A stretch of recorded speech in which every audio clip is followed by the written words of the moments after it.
Welcome back mga katambalan, mga hot topic and issue pag-usapan natin. Update po tayo kay Catherine Bernardo na kung saan nga po ay nag-post itong sikat ng Landor Super Crazy Sale. Ito po ay celebration ng Landor para naman po sa 9th anniversary celebration on June 11 up to 15 ay magkakaroon nga po sila ng piso sale, buy one get one 50% off, na kung saan nga po makikita itong sikat na namili sa Landors at nagpa-feature pa nga doon sa stop ng Landors at makikita rin itong sikat na nasa counter nga at may hawak pa nga itong sikat na Landors card na kung saan nga ay membership itong si Catherine. Makikita rin na may hawak pa nga itong sikat na dalawang 1.5 na Pepsi na kung saan nga ay isa sa ini-endorso nitong si Catherine. At naging masaya naman ang pamimili ni Catherine sa Landors na nag-celebrate nga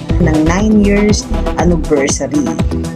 At isa pa nga po sa latest post itong sikat ay ang bago niyang endorsement sa Rexona at naglabas nga po ang Rexona ng new Rexona Powder Dry na kung saan nga po makikita itong sikat na nag-workout at makikita rin kay Kat na gamit-gamit nga ang new Rexona Powder Dry na kung saan ay nag-workout at lutang na lutang ang kaseksihan ng isang Catherine Bernardo at talaga namang napakaganda ng pangangatawan nitong si Catherine habang nag-workout gamit niya ang new Rexona powder. Yan po yung mga update natin kay Kat. Kayo mga katambalan, ano ang masasabi nyo? Comment lang sa comment section at pag-usapan natin. Yan ang mga hot topic and issue dito lamang sa Tambalang GK.